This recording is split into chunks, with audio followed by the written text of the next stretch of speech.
بسم الله الرحمن الرحيم الحمد لله رب العالمين الصلاة والسلام على رسول الله صلى الله عليه وسلم إن شاء الله الله سبحانه وتعالى وفقون رمضان صومنال رمضان صومو عند سو يا رمضان قضاء لبت سو بتلي سيتوች ብዙ ጊዜ كذلك እንደዚሁም የሚያማቸው በረመዳን ውስጥ አሟቸው ረመዳናቸውን ያበላሹ ሰዎች መቼ ነው ቀዷ ማውጣት ያለባቸው?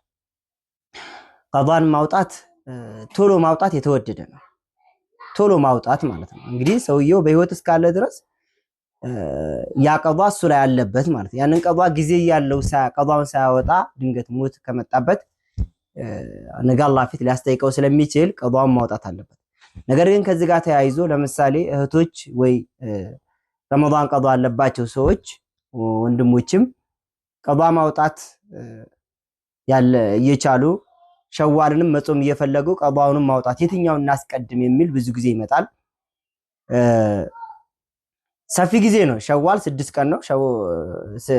6 ቀን ነው መጾም ይወደደው። ከዛ ውጭ ወር ሙሉ ስላለ በወሩ ውስጥ ሸዋል መጾም እንችላለን። ነገር ግን በወሩ ውስጥ በተለያየ ምክንያት ላልጾም ይችላልሁኝና ሸዋልን ጾሜ ቀዷውን በኋላ ብጾም ይችላልው የሚሉ ብዙ ወንድሞች አሉ። አዎ ሌላኛው ረመዳን ሳይደርስብን ማለትም እስከ ሻዕባን እንደ ጊዜያችን ማለት ነው። ለምሳሌ በህመም ምክንያት ረመዳን ወሩን ዘንድሮ አልጾመ ሰው እስከ ሻዕባን 1 ድረስ ምን አይሆንበት ማለት ነው። ረመዳንን መጾም ወሐራም አይሆንበት ቃስቦ መቆየት ይችላል ማለት ነው። ይሄን ቀዷውን ማውጣት ማዘግየቱ ሐራም አይሆንበት ምንም የተጠላም እንኳን ወይ ደግሞ ሙስተሐብ ባይሆንም እዛ ድረስ ማቆየት ይችላል።